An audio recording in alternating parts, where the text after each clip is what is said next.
प्रणाम सभी को।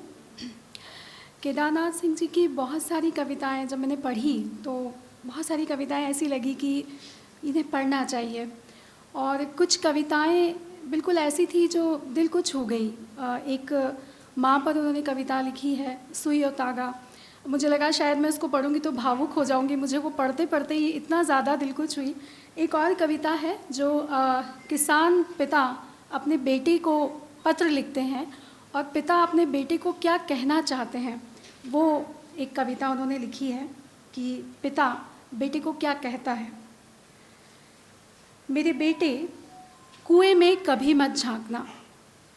मेरे बेटे, कुएं में कभी मत झांकना। जाना जाना पर उस और कभी मत जाना। जाना पर उस और कभी मत जाना, जिधर उड़े जा रहे हों काले काले कौवे। जाना पर उस और कभी मत जाना, जिधर उड़े जा रहे हों काले काले कौवे। हरा पत्ता कभी मत तोड़ना।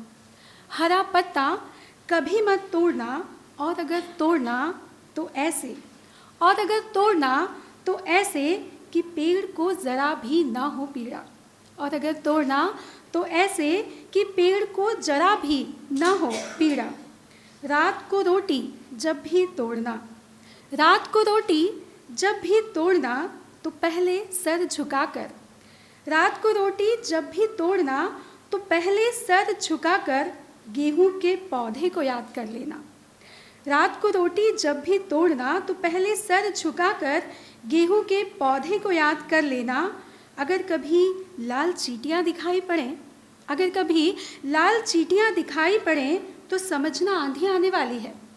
अगर कभी लाल चींटियां दिखाई पड़े तो समझना आंधी आने वाली है। अगर कई कई रातों तक कभी सुनाई न पड़े स्यारों की आवाज़, अगर कई कई रातों तक कभी सुनाई न पड़े स्यारों की आवाज़, तो जान लेना बुरे दिन आने वाले हैं। मेरे बेटे, बिजली की तरह कभी मत गिरना। मेरे बेटे, बिजली की तरह कभी मत गिरना, और कभी गिर भी पड़ो, और कभी गिर भी पड़ो तो दूध की तरह उठ पड़ने के लिए हमेशा तैयार रहना। कभी अंधेरे में अगर भूल जाना रास्ता, कभी अंधेरे में अगर भूल जाना रास्ता, तो ध्रुव तारे पर नहीं, सिर्फ दूर से आने वाली कुत्तों के भूकने की आवाज़ पर भरोसा करना। मेरे बेटे, बुध को उत्तर कभी मत जाना, न इतवार को पश्चिम।